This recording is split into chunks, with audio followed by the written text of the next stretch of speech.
नमस्कार, मी दीपक अर्जुन सावंत चॅनलच्या माध्यमातून आदित्य ठाकरेजींना विचारू इच्छितो की मराठीच्या कुठल्या लोकांना म्हणजे आपल्या इथे राहतात त्यांच्यासाठी तुम्ही काय केलं?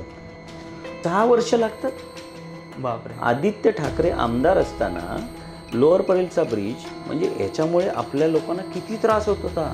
म्हणजे वरळीतून एका परळी सीफेसला जाणार ना तर तुम्ही बघणार की अरे काय केलं आहे. वरळी म्हणजे स्वर्ग बनवला आहे म्हणून म्हटलं ना ती विजन लागतं.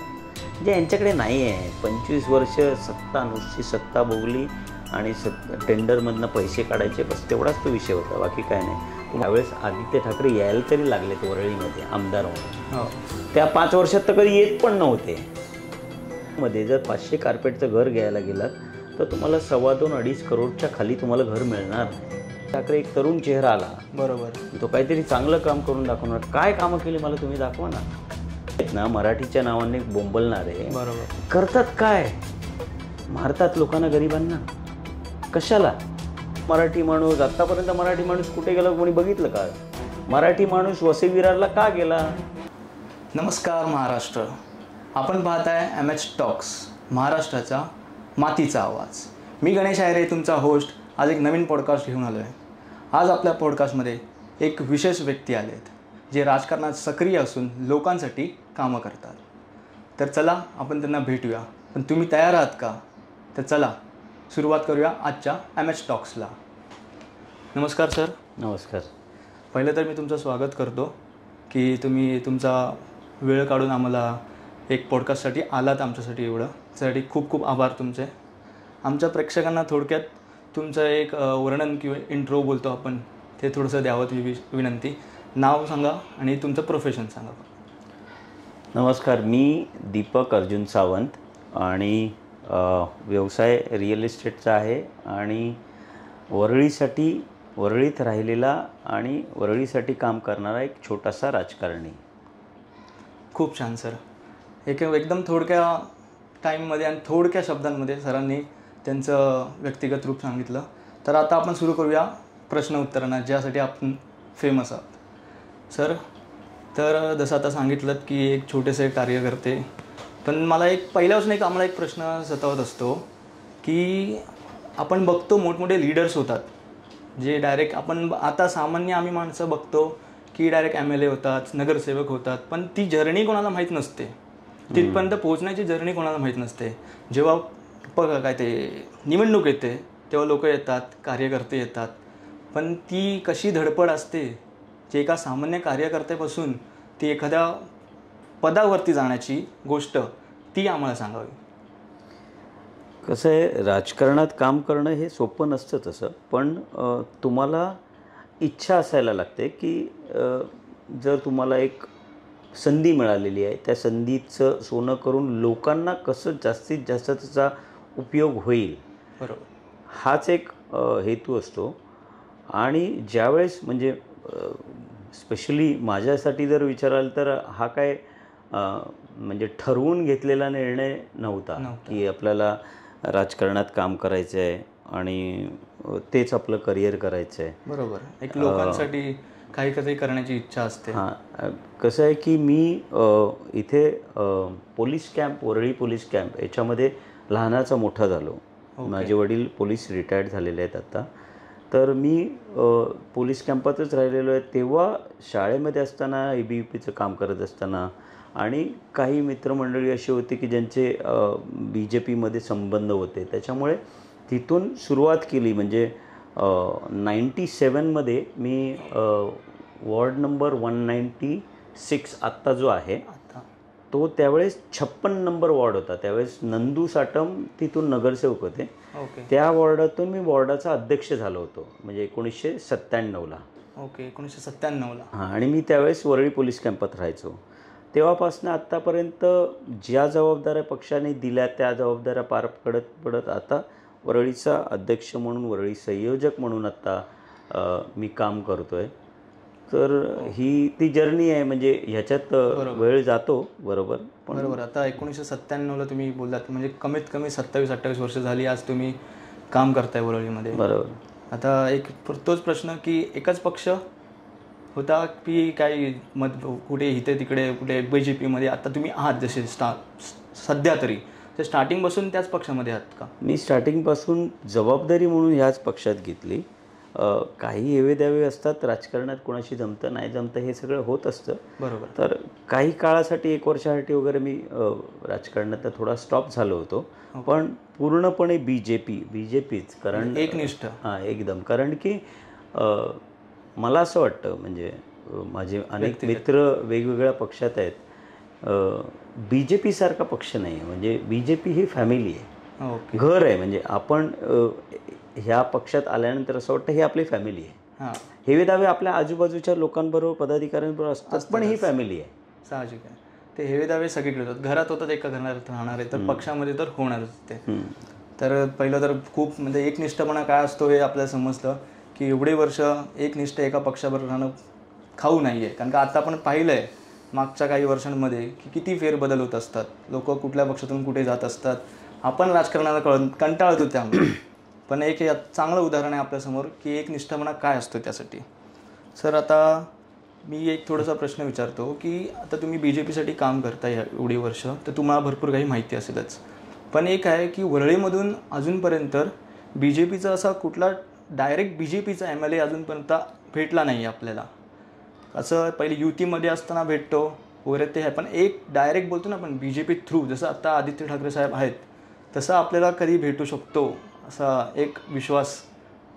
नाही, कसं, जर राजकीय तुम्ही बघाल, जे कोण राजकीय ज्यांना नॉलेज आहे ह्या वरळीबद्दल, हां, ह्या वरळीमध्ये पूर्वीपासून म्हणजे गेले 30 वर्ष भारतीय जनता पार्टी आणि शिवसेनेची, म्हणजे मूळची शिवसेना ही युती होती. त्याच्यामुळे याच्यामध्ये कधी आमदार, नगरसेवक हे कधी आम्हाला लढवायला मिळालेच नाहीत. बरोबर.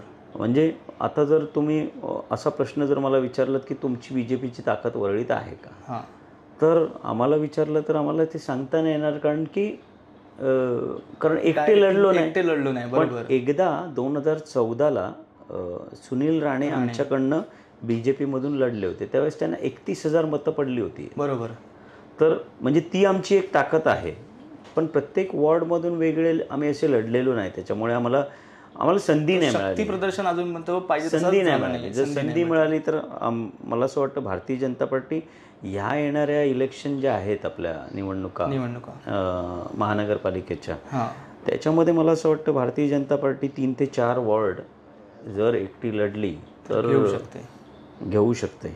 म्हणजे तुमचा असा विश्वास आहे की घेऊ शकते? कारण आत्तापर्यंतला आम्ही जसं रिसर्च केला त्याच्यावरून तर समजलं की BJPचं असं डायरेक्ट नाव नाही भेटलं, पण ते इनडायरेक्टली नाव होतं कुठे ना कुठेतरी. नाही, कसं आहे की परत एक सांगतो, म्हणजे भारतीय जनता पार्टीमध्ये तुम्ही जर नाव विचाराल की म्हणजे तुमचा प्रश्न जर असा असेल की इथून वरळीतून BJPचा आमदार म्हणून कोण येईल वगैरे, तर भारतीय जनता पार्टीचा इतिहास जर तुम्ही असं बघितलं असेल ना की इथे काम करणारा नेता असतो. म्हणजे तुम्ही जर आत्ता झालेल्या इलेक्शन ज्या होत्या वेगवेगळ्या स्टेटच्या, त्याच्यामध्ये जे आमदारही नव्हते कधी, ते मुख्यमंत्री झालेत. मध्य प्रदेश असेल किंवा आणखी राजस्थान असेल, डायरेक्ट प्रमोशन. हां, इथे बघितलं जातं काम कोण करत आहे आणि त्या प्रकारे त्याचं प्रोजेक्शन होतं. पण आमची वरळीमध्ये ग्राउंड लेवलला बूथपासून रचना चांगली लागलेली आहे आणि यावेळेस आम्हाला प्रूव्ह करता येईल की आम्ही ग्राउंडला आहोत.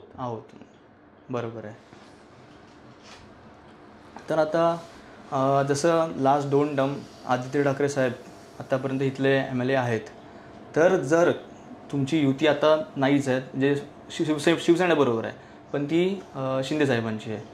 जर तुम्हाला एकटं लढायला भेटलं तर असा म्हणजे आम्हाला एक उत्सुकता आहे की वरळीकरांना कोणता चेहरा किंवा कोण बघायला भेटेल तुमच्या साईडनी असं? पहिलं तर हा प्रश्न असा आहे की पहिलं तर युती म्हणून लढणार आहोत, ज्याच्यामध्ये शिंदे साहेबांची सेना आणि राष्ट्रवादी अजित पवार आणि भारतीय जनता पार्टी ही युतीतच लढणार आहेत. पण हे सर्व निर्णय हे केंद्रीय पातळीचे किंवा महाराष्ट्र पातळीचे निर्णय असतात. त्याच्यामधून समजा जर तुम्ही विचाराल की जर एकटे लढलात तर कोण, तर आमचे 6च्या 6 वॉर्डमध्ये, वरळी विधानसभेमध्ये 6 वॉर्ड आहेत, आमचे 6च्या 6 वॉर्डमध्ये चांगली संघटनात्मक ताकद आहे. आम्ही चांगलं काम करून दाखवू शकतो. ओके. आता वॉर्डचाच निघालं होतं तर मला एक नॉर्मल प्रश्न विचारायचा होता. जे वॉर्ड्स असतात, लोकल वॉर्ड्स असतात, म्हणजे आपण बघतो जाताना येताना बघतो की BJPचा हा वॉर्ड नंबर आहे, तो वॉर्ड नंबर आहे. तर त्या वॉर्डमध्ये लोक अक्षरशः स्वतः येऊन मदत मागतात की नाही, म्हणजे हे आम्हाला आत्तापर्यंत माहिती नाही आहे, म्हणजे जनरल पब्लिकला. कारण का आपण बघतो तर BJPचे म्हणजे BJPचा टॉपिक आहे म्हणून असं बोलतो, ते कार्यकर्ते वगैरे ते बसलेले असतात, पण ॲक्च्युअली जे गरजू आहेत ते येऊन मदत मागतात का, आणि मागत असतील तर तशी कशी मदत करता तुम्ही त्यांना? बघ कसं आहे की जिथे नगरसेवक असतो हां, त्याच्याकडे लोक मदत मागायला येतात, जिथे आमदार असतो त्याच्याकडे लोक मदत मागायला येतात, जिथे खासदार असतो त्याच्याकडे मदत मागायला येतात. दुर्दैवाने आमचा ना नगरसेवक ना आमदार ना खासदार, कारण की आम्ही युतीत आमचा वेळ गेला, म्हणजे शिवसेनेबरोबर गेले 30 वर्ष आमची युती असल्यामुळे आमचा तो वेळ गेला. पण तुम्हाला सांगतो की ह्या लोकसभेच्या इलेक्शनमध्ये जे लास्ट इलेक्शन झाले लोकसभेचे, त्या लोकसभेच्या निवडणुकांमध्ये आमच्याकडनं भारतीय जनता पार्टी म्हणून ह्या लोकसभेसाठी इच्छुक होते मंगलप्रभात लोढाजी आणि नार्वेकर साहेब, राहुल नार्वेकर. त्यांच्या माध्यमातून आम्ही वरळीमध्ये अशी कामं जी केली की शिवसेना उबाटा गटाचे जे कोण आमदार आहेत, नगरसेवक आहेत, त्यांनी गेल्या 30 वर्षात जी कामं नाही केली ना, ती आम्ही 3 महिन्यात करून दाखवली होती. म्हणजे जर तुमच्या ओळखीचे वरळीतले कोण लोक असतील, कुठली कामं झालेली जर तुम्ही माहिती घेतलीत, तर ती एवढी कामं आम्ही फास्ट केलेली. म्हणजे उदाहरण सांगायचं म्हणजे जर प्रेमनगर सिद्धार्थनगरचं रिडेव्हलपमेंट हे मागच्या 25 वर्षापासून अडकलेलं आहे. आणि बिचारे लोक फार वाईट परिस्थितीत राहतात, म्हणजे चालायला जागा नाही, गटार आहेत, कसे राहतात ना, म्हणजे तुम्ही कोणी जाऊन जर बघितलं ना फार वाईट परिस्थिती आहे. पण इथल्या नेत्यांना, जे कोण आता नेते आहेत इथले नगरसेवक आमदार वगैरे, त्यांना जराही दयामाया येत नाही त्या लोकांची. म्हणजे ती 25 वर्षापूर्वी ज्यांना खाली केलं एका 56 लोकांना, त्यांना घर नाही, ते कुठे आज रस्त्यावर राहतात का कुठे राहतात काही नाही, त्यांना रेंट मिळतंय नाही, काही नाही. पण ज्यावेळेस लोकसभेचं वातावरण होतं त्यावेळेस हे सर्वजण म्हणजे जसं लोढाजी किंवा राहुल नार्वेकरने एक मिटिंग लावली की ह्या 56 लोकांचं काय केलं, SRAला विचारलं आणि SRAला दम दिला, हे असं कसं काय करू शकता तुम्ही, आता रेंट द्या त्यांना, घराची व्यवस्था करून द्या. एका दिवसात 56 लोकांच्या चाव्या सिद्धार्थनगरच्या त्यांच्या गेटवर बसून आम्ही द्यायचा प्रयत्न केला होता. बापरे. म्हणजे तुम्ही तुमचा जो प्रश्न होता ना की तुमच्याकडे लोक येतात कसे आणि तुम्ही कसे काम करता, तर हे कामाची पद्धत आहे. म्हणजे अक्षरशः समोरून जाण्याची गरज लागत नाही, जर तुम्हाला समजलं तर तुम्हीच लोकांच्या मदतीला धावून जाता. आणि असं पण आमच्या प्रत्येक वॉर्डमध्ये कार्यालय आहेत, तिथे लोक समस्या घेऊन येतात आणि त्यांच्या समस्या निराकरण होतं. म्हणजे चांगली गोष्ट आहे सर. आता जसं तुम्ही उबाटा गट म्हणजे उद्धव बाळासाहेब ठाकरे शिवसेना यांचा उच्चार केलात, त्यामुळे आता एकदम हॉट न्यूज जशी आता चालू आहे, उद्धव साहेब आणि राज ठाकरे साहेब हे एका मराठी विषयावरती एकत्र आले होते, वरळीलाच ते पण खास करून. तर त्याच्यावरती काय मत आहे तुमचं, की हे राजकारणासाठी म्हणजे कोणत्या अँगलनी जातं, हे एका मराठीसाठी एकत्र आले होते, ती चांगली गोष्ट आहे, पण त्याच्यावरती तुमचं मत काय आणि राजकारणासाठी कसं येतं? बघा, त्यांचे जे मुद्दे होते ना, की त्यांचा मुद्दा असा होता की महाराष्ट्रात मराठी ही असली पाहिजे. बरोबर. तर हा मुद्दा बरोबर आहे, महाराष्ट्रात मराठीच असली पाहिजे, म्हणजे ह्याचं काही दुमत नाहीच आहे. पण ते शिक्षण क्षेत्रामध्ये त्रिभाषीय पद्धती आली वगैरे, ह्याच्यात ते गेले आणि त्याच्यानंतर ती खरं तर हे लोकांना म्हणजे गोलगोल फिरवण्यात आलं की महाराष्ट्र शासनाने 3 भाषा आणल्या होत्या. एक मराठी ही नंबर 1, बरोबर, नंबर 2 इंग्लिश आणि नंबर 3 ह्या 18 भाषांपैकी एक भाषा घ्यायची. मग ती हिंदी असू शकते, तेलुगूही असू शकते, तमिळही असू शकते, उर्दूही असू शकते. पण लोकांना असं सांगण्यात आलं की नाही आता तर ती हिंदीच आपल्या इथे येणार आहे आणि हिंदीच शिकवणार, म्हणजे मराठी आता बंद होणार. अच्छा. तर मला म्हणजे लोकांना माहीत नसतं ना, एवढं कोण विचार पण करत नाही काय आहे हे, कशाबद्दल एवढं बोलत आहे, आणि त्याच्यावर एवढी मोठी आंदोलनं झाली आणि काय काय केलं आणि त्यांनी तो इथं वरळीला मेळावा वगैरे भरवला. काय अर्थ नाही त्या गोष्टीला. ज्याला माहीत आहे, जो वाचन करतो त्याला सगळ्या गोष्टी ह्या माहीत आहेत. आणि तुमचा जसा प्रश्न होता की हे दोन्ही पक्ष जर एकत्र आले तर काही होणार नाही भारत. हे बघा 2014च्या अगोदर हे सर्व वातावरण असं होतं ना, जाती धर्म आणि या सगळ्या गोष्टीमध्ये सगळं अडकून ठेवलेलं काँग्रेसने. 14 नंतर जर तुम्ही वरळी बघाल, महाराष्ट्र बघाल, मुंबई बघाल, दिल्ली बघाल, म्हणजे अख्खा भारत देश, बरोबर, तर जी डेव्हलपमेंट आपल्याला बघायला मिळते ती डेव्हलपमेंट ह्याच्या आधी झाली होती का? 14च्या आधी बरोबर नव्हती झाली. आज कोस्टल रोडने वरळीतून नरिमन पॉईंटला जायचं असेल 7 ते 8 मिनिटात पोचतो. 45 मिनिट्स लागत होते नॉर्मल टाईममध्ये. बरोबर. लोक हे विचार करायला लागले हे जाती धर्म आणि याच्यात काय अडकून पडायचं आहे. पण महाराष्ट्र म्हणून मराठी असलीच पाहिजे, त्यात काही दुमत नाहीच आहे. बरोबर आहे. जसं तुम्ही आता ठामपणे बोललात त्यामुळे खरंच बरं वाटलं की मराठी ही असलीच पाहिजे म्हणून.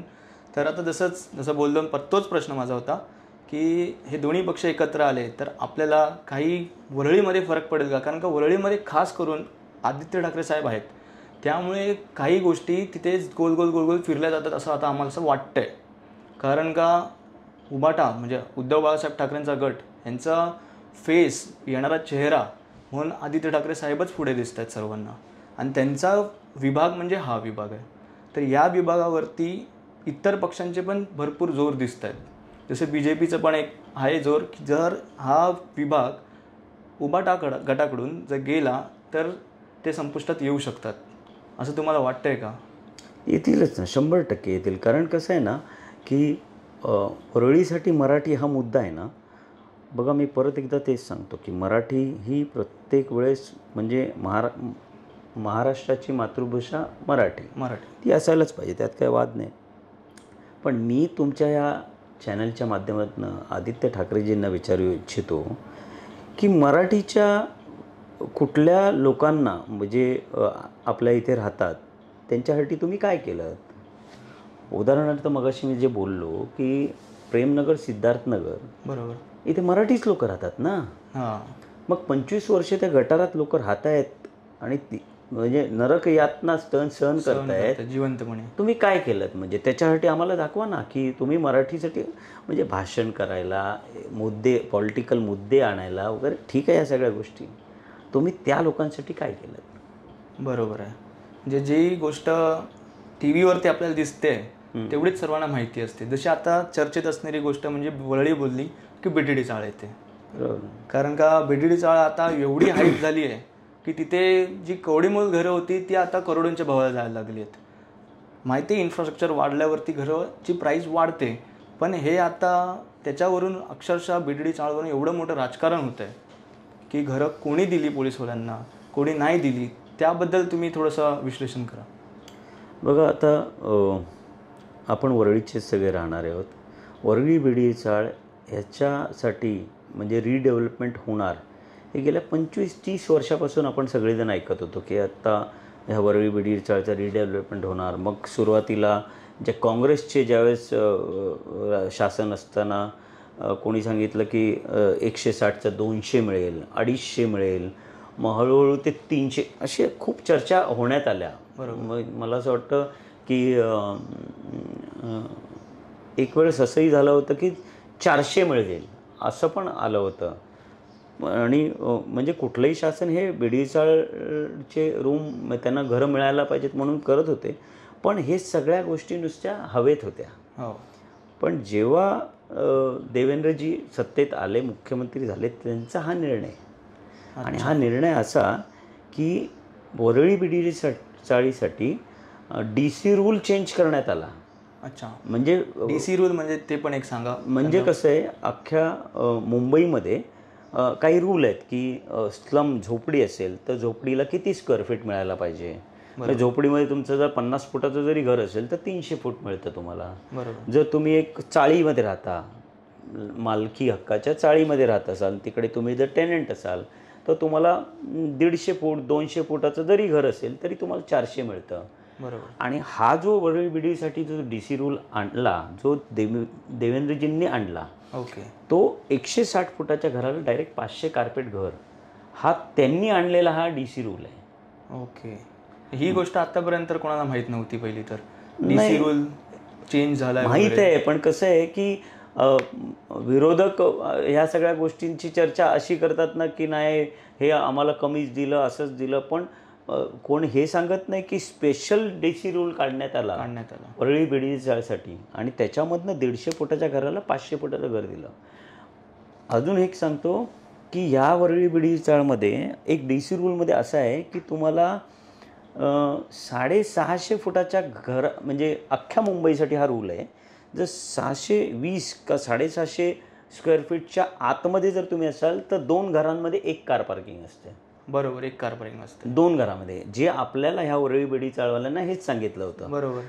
पण भारतीय जनता पार्टीच्या माध्यमातून आणि वरळीचे जेवढे कोण कार्यकर्ते आहेत, भारतीय जनता पार्टीचे जे कोण काम करत आहेत, लीडर आहेत, कार्यकर्ते आहेत, त्यांच्या माध्यमातून शासनाकडे ही विनवणी करण्यात आली.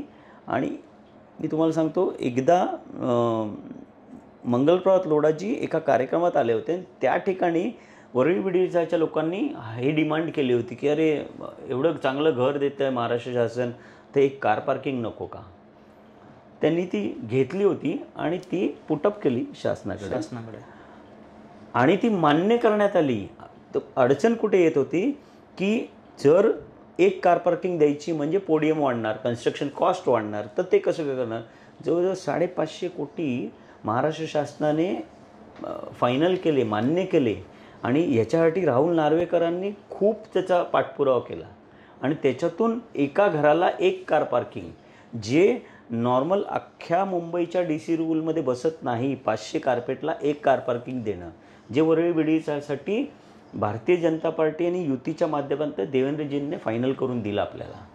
बापरे, ही खूप मोठी गोष्ट आहे जी आत्तापर्यंतला माहीत नव्हती. सर्वात पहिलं चर्चेत होते की 2 घरांमध्ये 1 कार पार्किंग देणार वगैरे, पण जर ही देवेंद्र साहेबांनी केलं ही गोष्ट ती बरोबर आहे, तर ही कधी आली रूलमध्ये? की पहिलं ह्याच्या आपलं सरकार येण्याआधी होतं की ह्याच्या आधी जे पहिलं आपले इथे MLA आहेत त्यांना ही गोष्ट माहिती असणारच की 2 घरांमध्ये 1 कार? कसं आहे तुम्हाला सांगतो, एका म्हणजे इथले आमदार आदित्यजी यांना असंच एका कुठल्या तरी मीटिंगमध्ये वरळी बेडीच्या लोकांनी हाच प्रश्न मांडला होता. त्यावेळेस त्यांनी सगळं सांगितलं हे असं सगळं जमत नाही, ते DC रूलमध्ये नसतं, ते काय होत नाही असं. DC रूल चेंज करता येतो जर चांगल्या गोष्टीसाठी असेल तर. जर म्हणजे त्याला इच्छाशक्ती लागते. म्हणजे आमचे नेते इथले राहुल नार्वेकर, मंगलप्रभात लोढा आणि देवेंद्रजी बरोबर यांनी याच्यावर निर्णय घेऊन म्हणजे खर्च आला, सरकारच्या तिजोरीवर खर्च आला, पण 1 कार पार्किंग प्रत्येक घराला दिली. खूप चांगली गोष्ट आहे. पण श्रेयवाद चाललाय की आम्ही केलं हे, तर लोकांना कळतंय ना, लोकांना सर्व समजतंय. कसं आहे माहिती आहे का, तुम्ही नुसते बॅनर लावले आणि लोकांना बोंबाबोंब केली, हे आमच्या माध्यमातून आलं. मला एक सांगा ना की ज्यावेळेस उभाटाचं सरकार होतं बरोबर, त्याच्या अगोदर देवेंद्रजी मुख्यमंत्री होते 14 पासून 19 पर्यंत. बरोबर. त्यावेळेस ॲक्च्युअल प्लॅनमध्ये ही 21 माळ्याची बिल्डिंग होती. बरोबर, 21 की 22 त्याच रेंज, 21-22 माळ्याची बिल्डिंग होती. बरोबर. आणि जसं 19 चेंज झालं, उद्धवजी मुख्यमंत्री झाले, त्याच्यानंतर ह्या 22ची 40 का झाली? बरोबर, हाच प्रश्न माझा पुढचा येणार होता. हे देवाला माहिती, म्हणजे त्यांनाच माहीत असेल का 22ची 40 झाली. ह्याला काय ठीक आहे, म्हणजे झाली तर काय हरकत नाही तसं नाही. ती गोष्ट चांगली आहे की 22चे 40 झाले, हायराईज टॉवर झाले, लोकांना व्ह्यू चांगला भेटतोय, हे सांगण्यासाठी चांगलं आहे की सीलिंग दिसेल तुम्हाला हे. बट मला एक प्रश्न आहे की जर 22 माळ्याचे टॉवर होत होते ते सफिशियंट होते, आता 22चे 40 केले म्हणजे इन शॉर्ट डबल झाली ती गोष्ट. म्हणजे 1/3 एरियामध्ये जो बसणार होता तो अजून कमी झाला, म्हणजे सेलेबल एरिया तुमचा वाढला बघायला गेलं तर. कारण का ते तुमच्या बिल्डिंग ज्या होणार होत्या 22-22ने समजा 10 बिल्डिंग होणार होत्या, त्या आता 5 बिल्डिंगमध्येच तुमचं काम संपलं. म्हणजे मी तुमचं म्हणजे सरकारला बोलते 5 बिल्डिंगमध्येच काम संपलं, तर उरलेल्या 5 बिल्डिंगचं काय आहे? म्हणजे ती जागा कशासाठी यूज केली? ॲक्च्युली तसं काय झालेलं नाही. म्हणजे असं जर झालं की 22ची 40 झाल्यामुळे जी मोकळी जागा उरणार होती ती कोणीतरी खाल्ली वगैरे, असं काही झालेलं नाही. ओके. उलटं ती ओपन स्पेस आहे ना, ही ओपन स्पेस अजून मिळणार आहे आपल्याला वापरायला भेटणार. म्हणजे ह्या बिडीच्या वासियांसाठीच ओपन स्पेस मिळणार. त्याच्यामध्ये म्हणजे असं काय झालं नाही की ही जागा दुसरी कोणाला तरी काढून दिली वगैरे, असं काय झालं नाही. पण तुम्ही जे म्हटलं ना की म्हणजे त्यांनी काय केलं आणि ते श्रेयवाद घेतात, तर श्रेय फक्त प्रयत्न करतायत की आम्ही केलं म्हणून, पण त्यांनी काही केलं नाही. जे आपण सगळेजण बघतो, आता तुम्ही मला जे मुद्दे विचारलेत त्याच्यामध्ये एक कार पार्किंग देणं, खरं तर हा नवीन DC रूल आणणं जे मुख्यमंत्री देवेंद्रजी असताना आणलं ना, ह्यांनी कुठे आणला? बरोबर आहे. अच्छा, त्याच्यानंतर जो 19 नंतर जो 2.5 वर्षाचा जो कालावधी होता, उद्धव ठाकरे मुख्यमंत्री होते त्यावेळेस काम थांबलं होतं, इकडे काम होत नव्हतं. आत्ता कामाचा स्पीड बघा. आता पोझिशन पण भेटणार आहे. आत्ता एक बिल्डिंग रेडी आहे, बस पोझिशनच मिळायचं आहे. फर्स्ट पेजचं पोझिशन भेटणार आहे. त्यासाठी पण आम्ही पाहिलं न्यूजमध्ये की 15 ऑगस्टला काहीतरी पोझिशन्स भेटणार आहेत. त्यासाठी पण आदित्य ठाकरे साहेबांनी एक लेटर दिलं आहे मुख्यमंत्री साहेबांना की लवकरात लवकर पोझिशन्स द्या म्हणून. ठीक आहे, ते आमदार आहेत त्याच्यामुळे ते मागणी करू शकतात, कारण जर तयार झालं असेल तर पोझिशन मिळायला पण पाहिजे. बरोबर, ते बरोबर आहे. आता परत मी एक मागच्या टॉपिकवरती येतो, जो आपण युतीबद्दल मागे बोललो, जे राज ठाकरे साहेबांनी उद्धव ठाकरे साहेबांची युती झाली. हे एक असं वाटतंय का की इतकी वर्ष पुरं मराठी जे माणसं आहेत, जी मतं आहेत, ती विभागली जात होती आत्तापर्यंत. तर आत्ता असं झालं आहे की मनसे आणि शिवसेना म्हणजे उद्धव साहेबांची शिवसेना ह्या दोघं पण त्यासाठीच एकत्र राहिलेत की मराठी मतं यावे आणि ते कुठेतरी पुढे यावे म्हणून, की दुसरंच काहीतरी कारण असू शकते ह्याच्या मागे? युती कशासाठी? सत्तेसाठी की मराठी माणसासाठी? हा पहिला प्रश्न आहे. तर ह्या दोघांची युती ही आहे ना, ही सत्तेसाठी दिसते. अच्छा. गेले 25 वर्ष जर तुमचा महापौर बसतो, एक साधा आणि सोपा प्रश्न आहे, जर 25 वर्ष तुमचा महापौर आहे आणि ही महानगरपालिका ही साधीसुधी महानगरपालिका नाही आहे. बरोबर, आशिया खंडातली सगळ्यात मोठी महानगरपालिका आहे. त्याच्यातनं एवढा रेव्हेन्यू जनरेट होतो, तो रेव्हेन्यू तुम्ही कधी वापरलाच नाही. तुम्ही FD करत बसले त्याचे. बरोबर. तुम्ही सुखसोयी काय केल्या मुंबईकरांसाठी? किती रस्ते केले, किती कोस्टल केले, काय केलं तुम्ही? बरोबर. म्हणजे जसं भारतीय जनता पार्टीचं शासन लगेच येतं आणि एवढ्या सगळ्या गोष्टी फास्ट कशा काय होतात मग?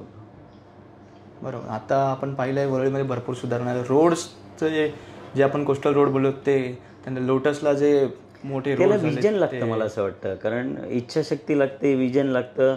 हा जो कोस्टल बनला आहे, आता कोणाला माहीत नसेल, कोस्टल हा वरळीपासून ते प्रियदर्शनीपर्यंत 30% रोड आहे आणि 70% गार्डन आहे. अजून एक 6 महिन्यानंतर तुम्ही ज्यावेळेस वरळी सीफेसला जाणार ना, तर तुम्ही बघणार की अरे काय केलं आहे, वरळी म्हणजे स्वर्ग बनवलं आहे. म्हणून म्हटलं ना, ती विजन लागतं जे यांच्याकडे नाही आहे. 25 वर्ष सत्ता, नुसती सत्ता भोगली आणि टेंडरमधनं पैसे काढायचे, बस तेवढाच तो विषय होता, बाकी काय नाही. तुम्हाला एक सांगतो, मी मॅरेथॉन पण करतो आणि एव्हरीडे माझं रनिंग वगैरे असतं. वरळी सीफेसवरनं एक प्रियदर्शनी पार्कपर्यंत 7.5 किलोमीटरचा एक ट्रॅक बनतो आहे. ओके. जो 15 ऑगस्टला आता ओपन होणार आहे, जो फक्त सायकलिंग आणि जॉगिंग, वॉकिंग याच्यासाठी असणार आहे, जिथे गाडी नसणार आहे.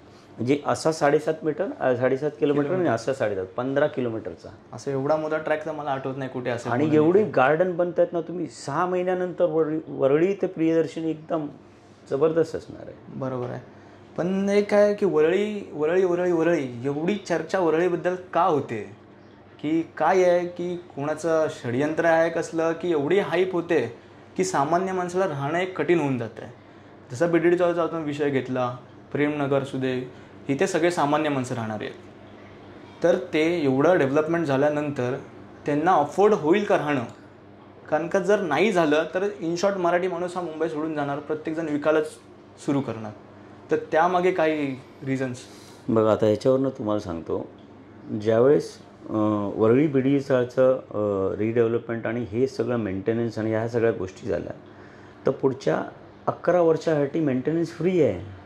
म्हणजे ज्याच्यामध्ये तुम्हाला असेसमेंट टॅक्स पण नसणार आहे. एक तर तुम्हाला 500 स्क्वेअर मीटर कार्पेटच्या खाली असल्यामुळे तुम्हाला असेसमेंट टॅक्स नाही आहे. आणि बाकी जो देखभालीचा खर्च आहे तो पण म्हाडाच करणार आहे.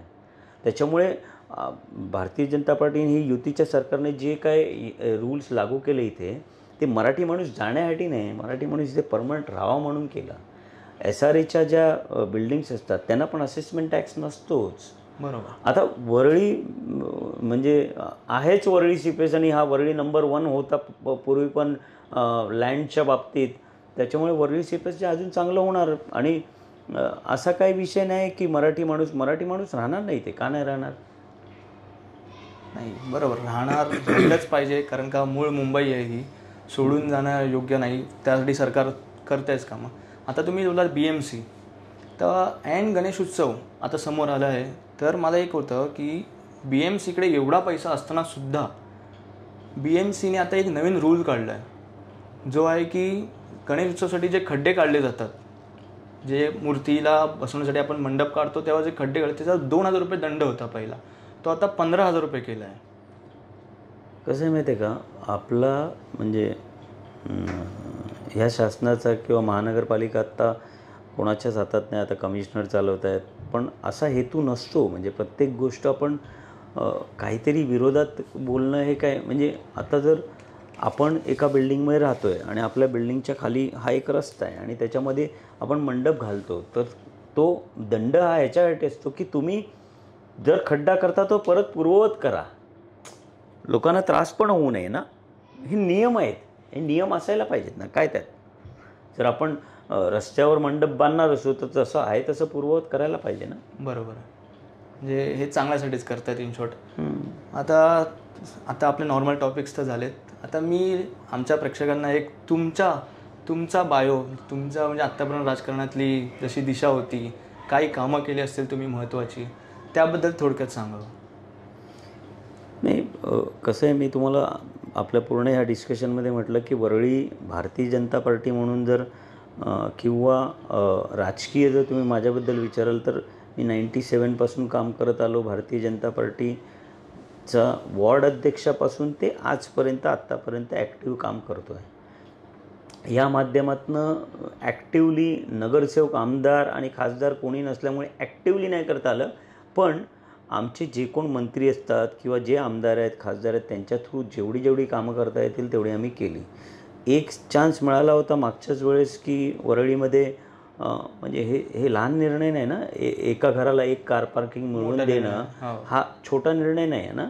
ते आमच्याच माध्यमातून झाला. वरळी भारतीय जनता पार्टीच्याच माध्यमातून झाला. त्याच्यामुळेच झाला हे छाती ठोकून सांगू शकतो. दुसरं, वरळी प्रेमनगर याच्यामध्ये आता आम्ही इन्क्वायरी लावलेली आहे की एकच बिल्डर गेले 25 वर्ष त्याला LOI का दिला जातो. ओके. त्याला चेंज का नाही केलं जात आहे. कारण जवळजवळ 2,500-3 हजार झोपड्या आहेत.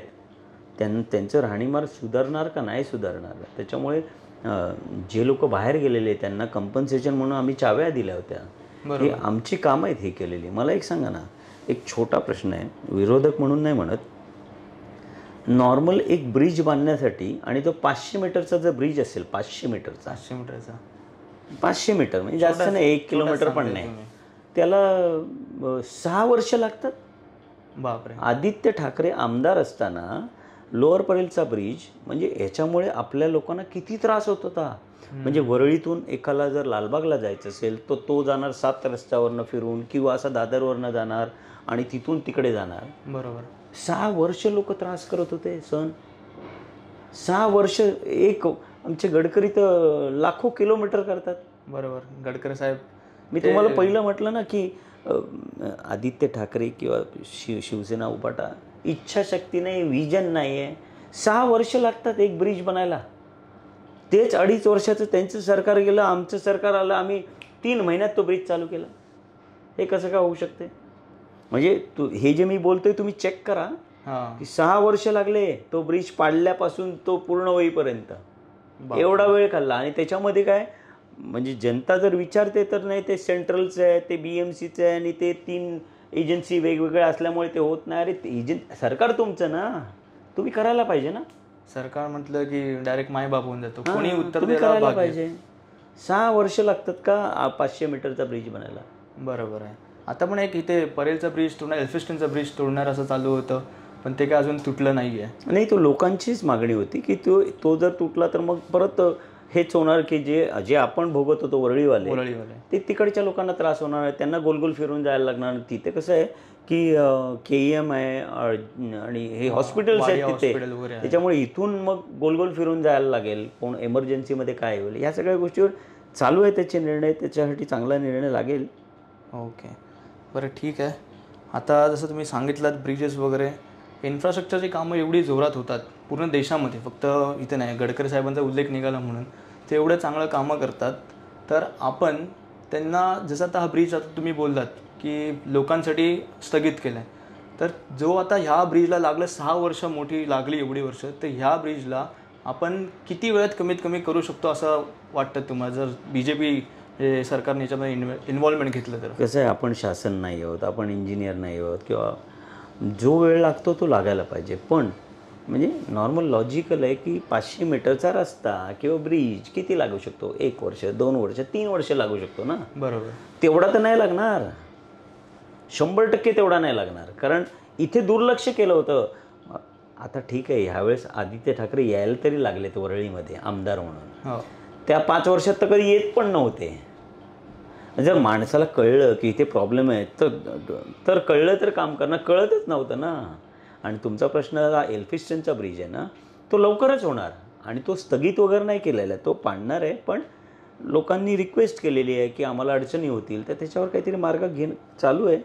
आणि जेवढा वेळ लागेल तो जो खरंच कन्स्ट्रक्शनला लागतो तेवढाच लागेल. ओके, आपण तीच आशा करू की तुमच्या सरकारमध्ये किंवा जो कोणी येईल ते लवकरात लवकर हे वरळीकरांसाठी लवकरात लवकर व्हायला पाहिजे. कारण आत्तापर्यंत आपण पाहिलेत वरळीमध्ये रोडची कामंही खूप चांगली झाली आहेत. सीलिंगचं एक उत्तम उदाहरण आहे, जे देशामध्ये कुठेच नाही ते आपल्या इथे झालं आहे. त्यांचा कोस्टल रोड एक आहे. तसं अजून काही तुम्ही सांगू इच्छिता तुमच्या पार्टी थ्रू, की काय विजन असेल तुमचं पुढे, म्हणजे पार्टीचं BJPचं ज्या इथे इन्फ्रास्ट्रक्चर रिलेटेड किंवा नोकरी धंदे रिलेटेड किंवा कोणतंही असं? कसं आहे, वरळीमध्ये जर तुम्ही बघाल ना की आता स्लम जास्त राहिल्या नाहीत, पण ज्या स्लम राहिल्या आहेत ना त्या खूप मोठ्या स्लम आहेत. म्हणजे जर भारतीय जनता पार्टीचा आमदार इथे कधी असेल तर त्याचं काम काय असेल, म्हणजे जे आम्ही कार्यकर्ते म्हणून आम्ही सुचवू की ह्या वरळी विभागाला एकतर कोळीवाडा आहे, त्या कोळीवाड्याला सीमांकन झालं पाहिजे. त्या कोळीवाड्याला पण असा स्पेशल DC रूल तयार झाला पाहिजे. कारण कोळीवाड्यात घरं कोणाचं 100 फुटाचं घर आहे तर कोणाचं 2000 फुटाचं आहे, कोणाचं 5000 फुटाचं घर आहे. ओके, मग तो शासन तुम्हाला सगळ्यांना एकच रूल देते. कारण तुम्ही जर 200 फुटाचं घर आहे तर 500 फूट देईल कदाचित, तर तो 2000वाला मानणार नाही ना. तर त्याच्यासाठी एक वेगळा रूल यायला पाहिजे. तिथे पहिलं तर सीमांकन व्हायला पाहिजे. सीमांकन म्हणजे कसं, ही बाउंड्री लाईन, हे गावठाण, त्याच्या बाहेर आहे ते हे, ते अजून या लोकांनी केलं नाही. हे आमदार, आपल्या इथे आमदार किती वर्ष आहेत, म्हणजे आदित्य ठाकरे होते, आत्ता आहेत, त्याच्या अगोदर सचिन अहिर होते, शिंदे साहेब होते, त्याच्यानंतर दत्ताजी नलावडेंपासून आमदार आहेत. बरोबर, दुर्लक्ष झालं आहे. म्हणजे तुम्ही जर विचाराल की भारतीय जनता पार्टीचा आमदार इथे आला तर त्यांच्यासाठी काय काय काम असतील, तर कोळीवाडा हा एक काम असेल. इथे मोठ्या मोठ्या स्लम आहेत, जसं वरळी, प्रेमनगर, सिद्धार्थनगरची स्लम 10 एकर आहे. 10 एकरमध्ये 10 एकर स्लम आहे. आपण ती लवकरात लवकर कशी रिडेव्हलपमेंट आणि तिकडच्या लोकांना कसं चांगलं आयुष्य जगता येईल हे बघणार. आता जिजामाताचं आत्ता रिडेव्हलपमेंट चालू झालं आहे. ते पण गेले कित्येक वर्ष अडकून ते आत्ता आमच्या शासनात झालं. हे तिथल्या लोकांना आता घरं मिळत आहेत. आता पूर्ण साफ झालं, 3 वर्षात त्यांना घरं मिळतील. तर महत्त्वाचं इन्फ्रास्ट्रक्चर आणि या झोपडपट्ट्या राहिलेल्या आहेत, काही टेक्निकल, जसं कोळीवाड्याचं म्हटलं, अशा गोष्टी ज्या आहेत त्या पहिल्या. आता जसं कोळीवाड्याचा विषय निघाला आहे, आत्ता पावसाळा चालू असताना आत्तासुद्धा कोळीवाड्यामध्ये पाणी शिरतं आतमध्ये, अक्षरशः लोकांच्या घरामध्ये पाणी जातं आहे. तर त्यासाठी काहीतरी संरक्षण भिंत वगैरे उभारणी केली पाहिजे का? कारण का जर आपली लोकं जर तिथे राहत आहेत, कोळी बांधव तिथे राहत आहेत, त्यांच्या संरक्षणाचा प्रश्न येतो. एकतर सरकार सांगते त्यांना की तुम्हाला घर बांधून देतो, पण ते दुसऱ्या ठिकाणी देत आहेत. जसं कुलाबाला पण तेच झालं आहे, ते बोलतात की आम्ही दुसऱ्या ठिकाणी बांधून देतो. तर ही चुकीची गोष्ट आहे बघायला गेलं तर. जर स्थायिक आहेत तिथले तर तिथेच त्यांना घरं भेटली पाहिजेत. आणि जर आत्ता राहत्या ठिकाणी राहतात ते तरी नीट झालं पाहिजे. त्यांच्या हिशोबाने त्यांनी घर तर त्यांचं बांधलं आहे, पण त्यांच्या घरामध्ये पाणी येते समुद्राचं जेव्हा भरती येते तेव्हा. तर ते कितपत? ही गोष्ट पूर्वीपासून होते. त्यांच्या घरामध्ये ज्यावेळेस भरती येते तेव्हा पाणी येतं. पण त्याच्यासाठी तेच आहे ना, की कुठलंही रिडेव्हलपमेंट होण्यासाठी ना बाउंड्री लाईन मारायला लागते पहिले. हां, ते सीमांकन व्हायला लागतं. म्हणजे कुलाब्याचं सीमांकन झालेलं आहे. सीमांकनचा अर्थ काय असतो? बाउंड्री लाईन मारली की त्याच्या आतमधले जे असेल ते गावठाण, त्याच्यानंतर बाहेर असेल ते मग बाकीचे, म्हणजे ह्याला वेगवेगळे रूल लागू होतात ना. ह्याच्यामध्ये अडथळा कुठे येतो असं बोलतोय आम्ही? सांगतो काय आहे की 30 वर्ष आमदार जर शिवसेनेचंच असेल आणि त्यांनी साधं सीमांकन नाही केलं. आता कुलाबाला आमचे आमदार आहेत राहुल नार्वेकर, त्यांनी त्यांचं सीमांकन करून घेतलेलं आहे. बँड्राला कोळीवाड्याचे आहेत, तिकडे कोळीवाडा आहे. बँड्राला आशिष शेलार आहेत, त्यांचं सीमांकन झालेलं आहे. इथे का नाही होत? ते तर व्हायला पाहिजे. ही बेसिक गोष्ट आहे ना. बरोबर आहे. म्हणजे हे आता बोलायला गेलं तर स्थानिक MLAच्या वरती डिपेंड आहे. हां, त्यांचा पाठपुरावा लागतो याच्यामध्ये. अच्छा, ठीक आहे. आता जसं आता BDD चॉल्सचाच परत एक विषय आहे आता, की ह्या BDD चॉल्समध्ये आपले पोलीस बांधव राहतात. एवढी वर्ष ते सर्व्हिस देत आहेत, 20-20, 30 वर्ष, काहींची 35 वर्ष पण सर्व्हिस होते. पण त्यांना घरं भेटण्यासाठी अक्षरशः 20 ते 24 वर्ष लढायला लागलं पूर्ण. या केस फाईल करण्यापासून ते निकाल येईपर्यंत 20 ते 24 वर्ष गेली. त्यामध्ये म्हणजे कुठे पोलीस बांधवांची चुकी होती की ते घरं मागतायत म्हणून, की स्थायिक आहेत म्हणून, की सरकारची कुठली चुकी होती की घरं देण्यासाठी एवढं, म्हणजे घरं देण्यासाठी पण नाही, निर्णय लावण्यासाठी कुठेतरी सरकार पण कटिबद्ध होतं का ह्याच्यामध्ये? कसं आहे, मला असं वाटतं ही जी केस होती ही पोलिसांनी अशी मांडली होती की ही जी घरं आहेत पोलिसांची ती गव्हर्नमेंटची घरं आहेत. बरोबर. आणि त्याच्यावर पोलिसांनी मागणी केली होती की आम्ही जर रेंट आमच्या पेमेंटमधनं जास्त कापला जातो आणि ह्या घराचा PWTचा जो भाडं आहे ते खूप कमी आहे, त्यामुळे तुम्ही आम्हाला द्यायला पाहिजे. ही मागणी बरोबर होती आणि त्यानुसार सरकार दरबारी हा विषय झाला आणि तो पण देवेंद्रजींनीच फायनल केला की म्हणजे नॉर्मल BDD चाळवाल्यांप्रमाणेच पोलिसांनाही घरं द्यावी. ही देवेंद्र फडणवीस साहेबांनीच फायनल केलं. त्याच्या अगोदर कोणी केलं नव्हतं. आणि कसं आहे, तुम्ही मागायला तर पाहिजेच ना. कारण बघा असं आहे, एक शासन म्हणून विचार केलात ना की जेवढे गव्हर्नमेंटची घरं आहेत, आता थोडासा विचार करा की जेवढे मुंबईमध्ये शासनाची घरं आहेत सगळ्यांनीच जर मागितलं तर शासनाची नवीन भरती होणारच आहे ना. होणार आहे. परत नवीन पोलीस येणार, मग त्यांना घरं कुठे मिळणार ना. तुमचा मुद्दा हा बरोबर होता की आम्ही रेंट जास्त भरत होतो, मग तुम्ही आम्हाला का नाही देऊ. त्याच्यात तुम्ही कोर्टामध्ये पण जिंकलात आणि त्याच्यामुळे तुम्हाला मिळालं. बरोबर आहे. जसं आता तुम्ही सांगितलं देवेंद्रजींनी त्याला हे अप्रुव्हल दिलं म्हणून, पण शिवसेनेकडून सांगितलं होतं की आम्ही केलं आहे म्हणून ही गोष्ट. म्हणजे आम्ही पूर्णपणे लढा दिला आहे आतापर्यंत, आम्ही पोलिसांना घरं मिळवून दिली. ह्या बेसिसवरतीच अक्षरशः लढाई सुरू आहे.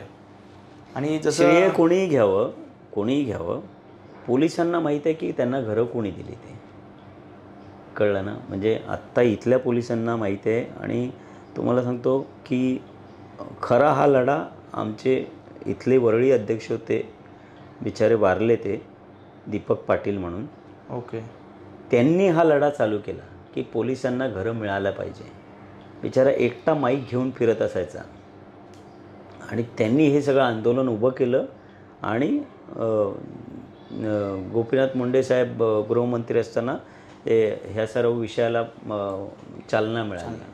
बरोबर. आता दीपक पाटील साहेबांचं तुम्ही नाव घेतलं म्हणून तोच विषय परत घेतो की मध्यंतरी काही वर्षापूर्वी, लॉकडाऊनच्या आधी असेल, 4-5 वर्षापूर्वी खूप मोठी भांडणं झाली होती असं न्यूजमध्ये पण ऐकलं होतं. त्यामध्ये पण की हेच होतं, श्रेयवाद असेल की काय असेल आपल्याला माहीत नाही एवढं खोलपणे, पण दीपक पाटील साहेबांचं तेव्हा नाव आलं होतं की BDD चॉलच्या हे केस संदर्भातच भांडणं झाली होती.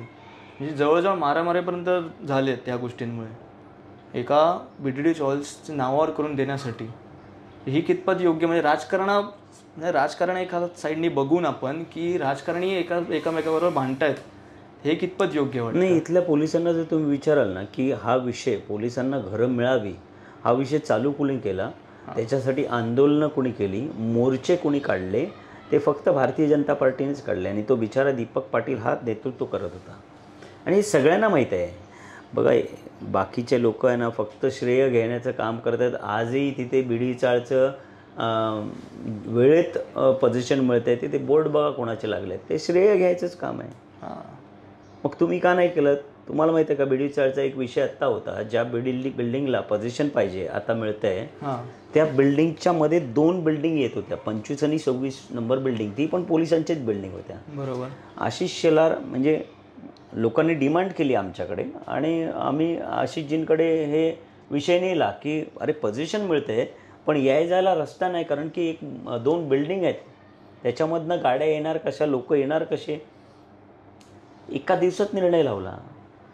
इथेच मीटिंग लावली, त्या ज्या बिल्डिंग आता तयार झाल्या आहेत नवीन बिल्डिंगचं पोझिशन, तिथेच मीटिंग लावली. तिथे म्हाडाचे अधिकारी आले होते, टाटाचे लोक होते. तिथेच निर्णय लावण्यात आला की ह्या 2 बिल्डिंग डिमॉलिशन करून पटकन ह्यांना पोझिशनसाठी तयारी करा म्हणून. हाच विषय आदित्य ठाकरेंकडे किंवा अनेक इथे खूप नेते येऊन गेले ह्या विषयासाठी की आणि सर्व लोक डिमांड करत होते की अरे ह्याचं काय करायचं, ह्या 2 बिल्डिंग नाही पडल्या तर होणार कसं. बरोबर आहे. पण तो निर्णय दिला कोणी, पटकन दिला. त्यामुळे तुम्ही जे म्हणताय ना श्रेयवाद, हा पोलिसांची घरं ह्याला पूर्णपणे दीपक पाटील आमचे नेते होते, ते बिचारे वारले, त्यांनीच सुरू केलेलं हे आंदोलन होतं. त्यामुळे BD चाळच्या पोलिसांना घरं मालकी हक्काची मिळाली. ओके. आता रिडेव्हलपमेंट झाल्यावरती काय कॉस्ट होईल BD चाळची एक साधारणतः, जसं तुम्ही स्टार्टिंगला तुमच्या बायोमध्ये सांगितलं, त्यामुळे तुम्हाला विचारते काय कॉस्टिंग होऊ शकते. साधारण मला आत्ता नंतर काय होईल मला नाही माहिती, पण आत्ता 500 फुटाचं घर वरळी एरियामध्ये जर 500 कार्पेटचं घर घ्यायला गेलात तर तुम्हाला 2.25-2.5 करोडच्या खाली तुम्हाला घर मिळणार नाही. ओके. 2.25-2.5 करोड, कमीत कमी आपण 2 आजची किंमत, आजची किंमत. मग ते घर कितीमध्ये दिलं जाते, म्हणजे कन्स्ट्रक्शन कॉस्ट जी घेतली जाते, कारण का ह्याच्यावरती पण फार चर्चा झाली. काही पहिली सुरुवात झाली 50 लाखापासून सुरुवात झाली, नंतर 25वर आली, नंतर 15वरती आली. हो ना. पण हे प्रत्येक वेळा डिफरंट म्हणजे वेगवेगळे. 50 कोणी दुसरं बोलले, दुसऱ्या सरकार कोणी आलं ते 25वर आले, मग आदित्य ठाकरे बोलतात आम्ही 15वरती आणली ही गोष्ट. म्हणजे हे खेळ पण कितपत होते. ठीक आहे, ज्यांना श्रेय घ्यायचं त्यांना घेऊ दे. पण मला हे आठवतं आहे की ज्यावेळेस उभाटाचं सरकार होतं, उद्धव ठाकरे हे होते मुख्यमंत्री होते आणि जितेंद्र आव्हाड मला वाटतं ह्याच डिपार्टमेंटवर होते की पोलिसांना घरं कितीमध्ये, आणि त्यांचा एक इंटरव्ह्यू होता तो 50 लाखाला मिळणार. बरोबर, हाच होता 50. आणि ते फार वाईट पद्धतीत बोलले होते ते की काहीतरी म्हणाले होते की इथला खर्चच एवढा आहे, असं आहे त्याचा, तेवढा तर खर्च येत नाही खरं म्हणजे. पण असो, प्रत्येकाच्या डोक्याप्रमाणे प्रत्येकजण बोलत असतात. पण आपल्या शासनाने 15 लाख हे रिजनेबल अमाऊंटमध्ये पोलिसांना घरं दिली. बरोबर. कारण आता लेटेस्ट न्यूज तीच आहे की 15 लाख कन्स्ट्रक्शन कॉस्ट म्हणून मागतायत ते. पण जो हा मधला डिफरन्स होता, हा काय म्हणजे पोलिसांबरोबर खेळ करायचे प्रयत्न आहेत की काय होते ते आता त्यांनाच विचारायला लागेल खरं म्हणजे. आता आमच्या शासनाने ते 15 लाख केले हे आम्हाला माहीत आहे. अच्छा, चालेल सर. आता एक युवा पिढी जी असते, म्हणजे जे यंग जनरेशन आहेत, त्यांच्यासाठी तुम्ही काय सांगाल की राजकारणामध्ये येण्यासाठी खूप म्हणजे अक्षरशः घरातून तर काही डायरेक्टली बोललं जात नाही की जा बाबा तू ह्या पक्षावरच जा किंवा ह्या पक्षावर तू कार्यकर्ता बन, पण तुम्ही कसं प्रोत्साहित कराल की तुमच्या पक्षाकडे किंवा तुमच्याकडे कशा नजरेने बघितलं पाहिजे युवा पिढीने, ह्यासाठी काहीतरी. राजकीय कसं आहे की आत्ता जे आम्ही अनुभवतो आहे की जे यूथ आहेत, जे नवीन कॉलेजमधले आहेत मुलं, बरोबर, हे सर्व आपोआप भारतीय जनता पार्टीकडे स्वतः येऊन सदस्य होत आहेत. कारण बघा कसं आहे, 2014च्या आधी जर तुम्ही बघितलं असेल ना तर डेव्हलपमेंट वगैरे ह्या चर्चा नव्हत्या. आत्ता लोक बघत आहेत काय काय होतं. आज मेट्रो चालू झाले, किती सुखसुविधा चालू झाल्या आहेत. का नाही या गोष्टी आधी चालू झाल्या? मला सांगा, काँग्रेसचं सरकार होतं 47ला, आपण स्वातंत्र्य मिळालं, 47 ते 2014पर्यंत काय कोणाचं सरकार होतं? मग असा विषय येत नाही का आपल्या डोक्यात की मग त्यावेळेस का नाही कोस्टल झाला, त्यावेळेस का नाही मेट्रो झाली, का होऊ शकत नव्हतं? होऊ शकत होतं ना. मग त्यावेळेस का नाही केलं? आणि ह्या सगळ्या गोष्टी ह्या नवीन पिढीला एकदम कळतात. आणि सोशल मीडिया एवढं स्ट्रॉंग झालं ना, जे मी काय बोलतोय ते आत्ता तुम्ही ChatGPTवर टाका ना, तुम्हाला इमिजिएट त्याचं उत्तर येणार पटकन. वेळ नाही येत, म्हणजे 1 मिनिटाच्या तुम्हाला उत्तर मिळतं रेडी करून. जर 14 नंतर 25पर्यंत एवढा मोठा बदल होऊ शकतो, मग तुम्ही काय नाही, हरकत नाही. 47 पासून 14 पर्यंत काय करत होतात, काय निर्णय घेतलेत तुम्ही देशासाठी? जर हे त्याच्यामुळे यूथ आम्हाला सांगायची गरज लागत नाही, येतात आमच्याकडे, स्वतःहून येतात. त्यामुळे भारतीय जनता पार्टी, मी वरळीसाठी म्हणेन, वरळीसाठी भारतीय जनता पार्टीचं फ्युचर एकदम स्ट्रॉंग आहे. ओके. तर आता वरळी तर बोललोच आपण, पण वरळीच्या आजूबाजूचे जसे एरिया आहेत, लालबाग, परळ, प्रभादेवी, हे पण एक मोस्टली मराठी पॉप्युलेशन तिथे राहतं, आपल्या सर्वांनाच माहिती आहे. आणि जसं दादर पण, माटुंगा, म्हणजे हे एक शिवसेनेचं असं बोललं जातं पहिल्यापासून की हे बालकिल्ल्यासारखं बोललं जातं, कारण का मराठी माणसं जास्त आहेत, मतं त्यांना इकडून भरपूर पडली जातात. पण त्यासाठीच बोलतो मी की BJP कोणकोणती म्हणजे फॉर्म्युला आणू शकते किंवा आणतायत की जेणेकरून पूर्ण यूथ इकडचा तुमच्या साईडला येऊ शकते यासाठी. कारण का आम्हाला आता असं सोशल मीडियावरती गेलात तर जसे राज ठाकरेंचे सुपुत्र अमित ठाकरे साहेब, आदित्य ठाकरे साहेब हे यंग आहेत, ते हे यंग असल्यामुळे कसे थोडे लवकर कनेक्ट केले जातात. तसं आपल्याकडे कोण असं आहे का की म्हणजे त्याला आपण कनेक्ट करू शकतो स्वतःहून असं वाटतं? ही भूमिकाच चुकीची आहे, हा विचार करणंच चुकी आहे की असा कोणतरी यंग असेल तरच तुमच्याकडे कनेक्ट होऊ शकतात. मी जसं तुम्हाला म्हटलं ना की डेव्हलपमेंट कसं आहे, सुखसुविधा, ज्यावेळेस एक मुलगा शाळेत जातो, शाळेतून कॉलेजमध्ये जातो, त्याला काय अडचणी येतात, जाण्या येण्याच्या काय परिस्थिती येते. आणि आजकाल कसं आहे ना, तुम्हाला जसं म्हटलं ना, गुगलवर चेक केलं की 10 वर्षापूर्वी काय होतं हे त्याला कळतं. त्याच्यामुळे तो म्हणजे त्याच्यासाठी काही यंग चेहरा आज विचारा ना कोणालाही, एका कॉलेजमधल्या विद्यार्थ्याला नेत्यांची नावं घ्या आणि मोदींचं नाव घ्या, काय म्हणतील बघा. त्याच्यासाठी काय गरज आहे का?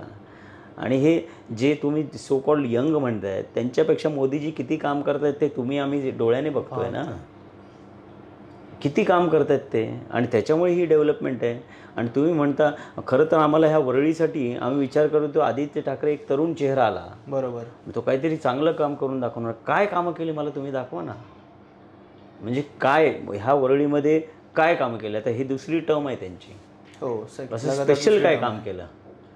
22 माळेचे 40 माळे केले, हे स्पेशल काम केलं. ठीक आहे सर, हरकत नाही. आता तसा प्रवास तर आपला तुम्ही सांगितलात, फ्युचर तुम्ही डिस्कस करून झाले आहेत, त्यामुळे आपण हा पॉडकास्ट असं मला वाटतं की मोस्टली आपण सर्व टॉपिक क्लिअर केलेत. तरी पण तुम्हाला काही उद्दिष्ट किंवा काही सांगायचं असेल आमच्या चॅनलमार्फत तर तुम्ही सांगू शकता.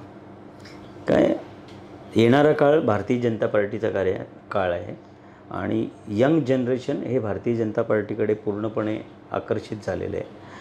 पूर्वी सोशल मीडिया नव्हतं, आता तर AI आहे, गुगल आहे, त्याच्यामुळे तुम्हाला म्हणजे देशामध्ये यंग पिढी जास्त आहे आणि त्यांना कळतं की कसं काय. आता मी जरी काय बोलतो आहे ते पटकन चेक करू शकतात. त्याच्यामुळे आम्हाला जास्त भारतीय जनता पार्टी आम्हाला जास्त काय कोणाला कन्व्हिन्स करण्याची गरज नाही लागत. मराठी चेहरा उभा करा, यंग माणूस आणा आणि फालतू भाषणं करा.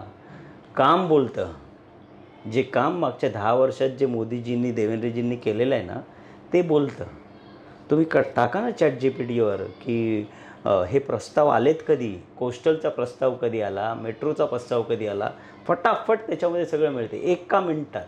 बरोबर. त्यामुळे ही सगळी मुलं एवढी हुशार आहेत ना, त्याच्यामुळे म्हटलं ना भारतीय जनता पार्टीला, आणि मी जर वरळीचं नेतृत्व करतो तर वरळीला सगळे यंग लोक आमच्याकडे आकर्षित झालेले आहेत. ते मोदीजींच्या आणि देवेंद्रजींच्या कामामुळे, कोणाच्या भाषणामुळे आणि जातीयवाद आणि भाषावाद करण्यामुळे नाही. काम बोलतंय. खूप चांगला संदेश दिलात सर. एक प्रश्न होता, थोडा रुकरुक होती ते विचारण्याची, की छत्रपती शिवाजी महाराजांचा जो स्टॅच्यू आपण एक उभारणार होतो समुद्रामध्ये, तर ते प्रोजेक्ट कुठेतरी लांबणीवरती जास्तच गेला असं वाटत नाही तुम्हाला? तुम्हाला सांगतो काय असतं माहिती आहे का, की ज्यावेळेस आपण समुद्राच्या आतमध्ये कुठल्याही गोष्टी करतो ना, त्यावेळेस अनेक परमिशन्स घ्यायला ना वेळ जातो. आता मी तुम्ही म्हणणार की प्रत्येक गोष्ट तुम्ही विरोधकांवर का नेताय? ज्यावेळेस दोन्ही ठिकाणी सरकार आपलं असतं ना, त्यावेळेस ह्या सगळ्या गोष्टी पटापट होतात. ठीक आहे, त्याचं पण काम चालू आहे, ते होणार, लवकरात लवकर होणार आहे. मला हेच विचारायचं आहे, जर कोस्टल रोडला एन्व्हायरमेंटच्या NOCसाठी वेळ लागत होता, मग तुमची दोन्ही सरकार दोन्ही ठिकाणी होतं, महाराष्ट्रात पण होतं आणि केंद्रात होतं, तुम्ही का नाही केलं?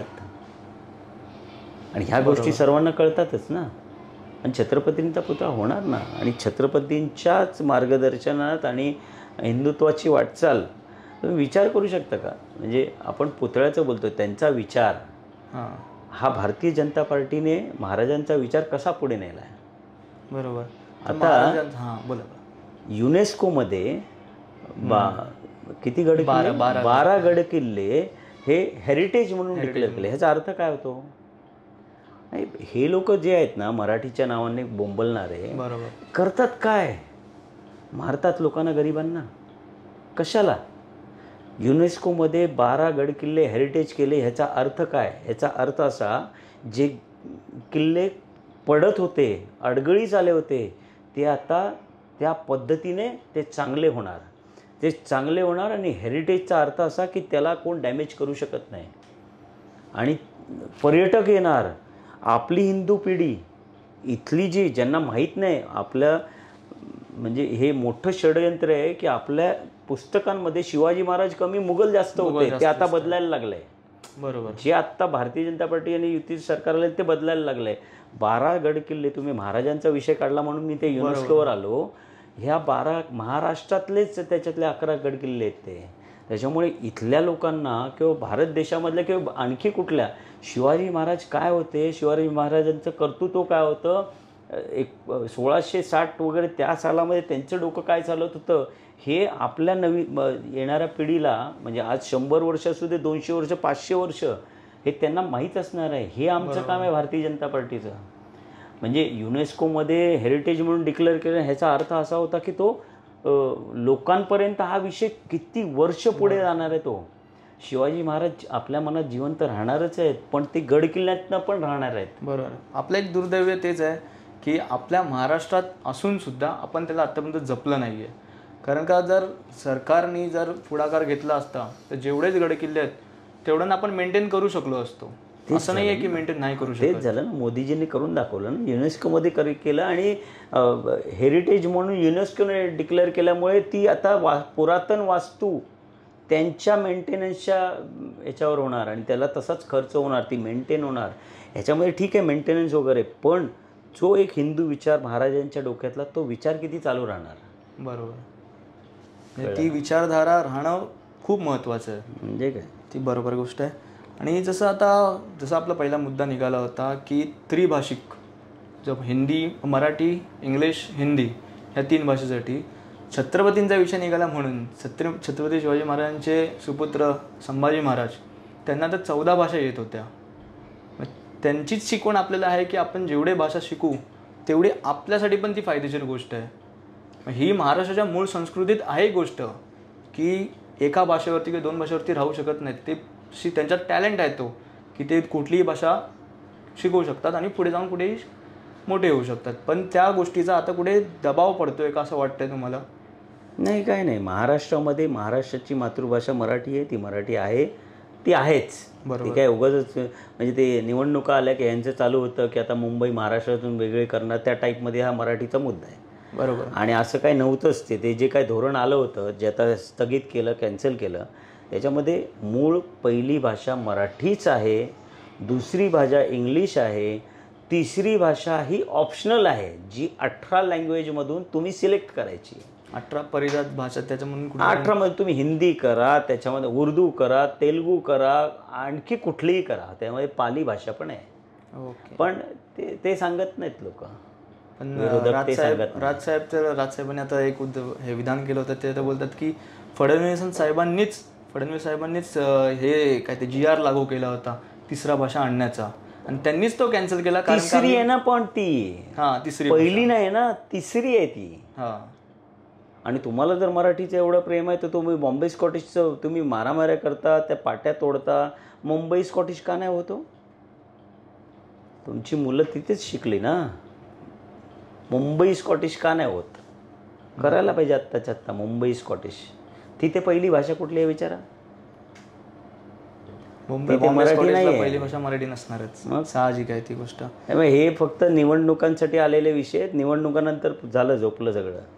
म्हणजे इन शॉर्ट असं म्हणणं आहे का की निवडणुका आली की असंच होतं ना मग. मुंबई तुटते मुंबई हां, निवडणूक आली की मग आमचा मराठी माणूस, आत्तापर्यंत मराठी माणूस कुठे गेला कोणी बघितलं का?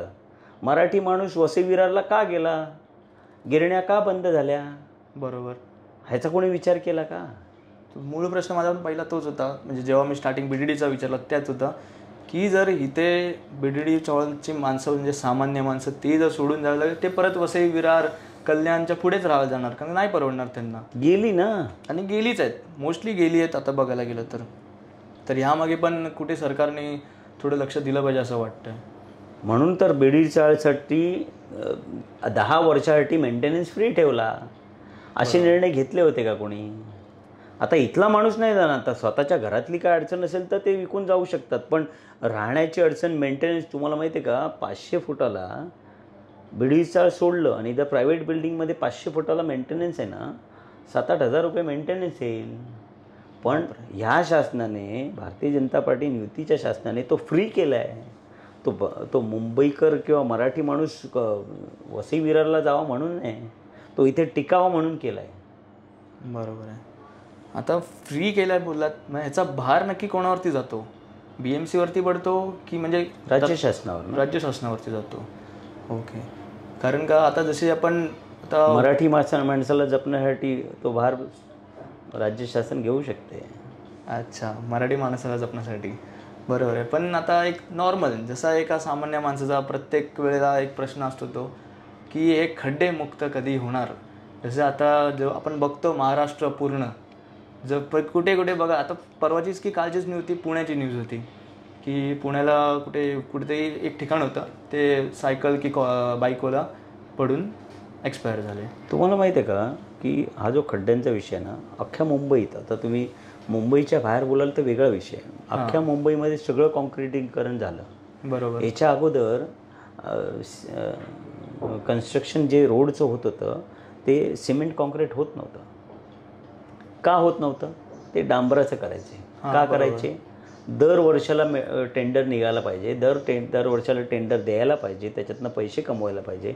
आत्ता जे सिमेंटचे रस्ते झालेत ना, गल्लीमध्ये झालेत, ते खराब नाही होत आहेत. ते बघा, मागच्या 2 वर्षापासून पूर्ण मुंबईमध्ये सगळीकडे, जिथे नाही तिथे ते पास झाले. आता पावसाळ्यासाठी थांबलं असेल, परत नेक्स्ट डे सर्व कॉन्क्रिटिंग सिमेंटचे रस्ते होणार आहेत.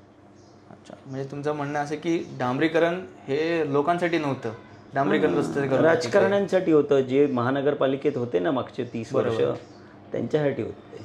बापरे, हा तर खूप मोठा विषय आहे. हे पण गुगलवर सर्च करू शकता कोण होते आणि खड्ड्याला किती खर्च येतो आणि किती टेंडर निघतात. आणि हे पण गुगलवर सर्च करू शकता की आत्ता मुंबईतले सर्व रस्ते हे CCचे केलेले आहेत, सिमेंट कॉन्क्रीटचे. हे दिले, ऑलरेडी ऑर्डर झालेली याची. फक्त एक रूल आहे की पावसाळ्यात कुठलाही खड्डा खणायचा नसतो. त्यामुळे आता पाऊस संपला, सप्टेंबरनंतर परत जेवढे राहिलेले रस्ते आहेत हे सगळे सिमेंट कॉन्क्रीटचे होणार. मग पैसे खाण्याचा विषय येत नाही. आम्ही खाण्याकडे नाही, आम्ही डेव्हलपमेंटकडे बघतो. तुम्ही काम करून दाखवणाऱ्यांमधले आहेत असं बोलता. ठीक आहे. आता पुढचा विषय असा काही नाही आपल्याकडे. ठीक आहे. बट एक होतं की जर सामान्य माणसाला एखादी मदत पाहिजे असेल तर कोणत्या स्वरूपात तुमच्याकडे यावं? जर जे लोकली आपले जे बोललात तुम्ही वॉर्ड्स असतात त्याच्यामध्ये येऊन मदत मागायला काही जणांना भीती वाटते, बोलतो आपण ना की एक लाज वाटते, भीती वाटते, किंवा हे माझं काम कसं सांगू शकतो.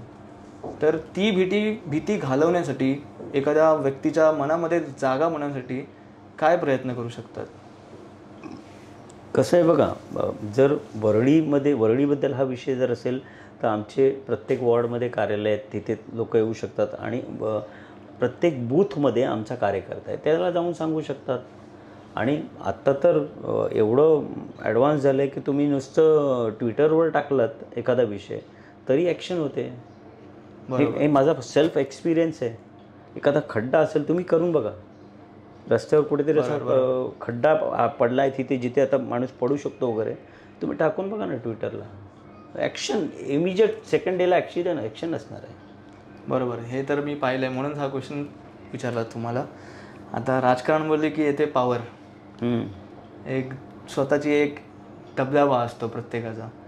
तर त्याबद्दल काय सांगाल की काय ऑरा असतो तो एक राजकारण्याचा? तर मला ती पॉवर मिळाली नाही त्यामुळे मी सांगू शकत नाही. ज्या दिवशी मिळेल त्यावेळेस सांगेन. त्या दिवशी परत याल चॅनलवरती. येऊ ना. कारण का राजकारण म्हटले की एक वेगळाच ऑरा असतो, एक पॉवर असते, लोकांसाठी काम करतात, ती तर खूप चांगली गोष्ट आहे. चालेल साहेब, तुम्ही खूप मूल्यवान तुमचा वेळ दिलात, काही गोष्टी सांगितल्यात आणि काही गोष्टी क्लिअर पण केलं, त्यासाठी खूप आभार मानतो तुमचे. काही सांगू इच्छिता? धन्यवाद. चला, तर हा होता आजचा आपला एपिसोड. भेटूया पुढच्या एपिसोडमध्ये. तोपर्यंत बघत राहा MH टॉक्स.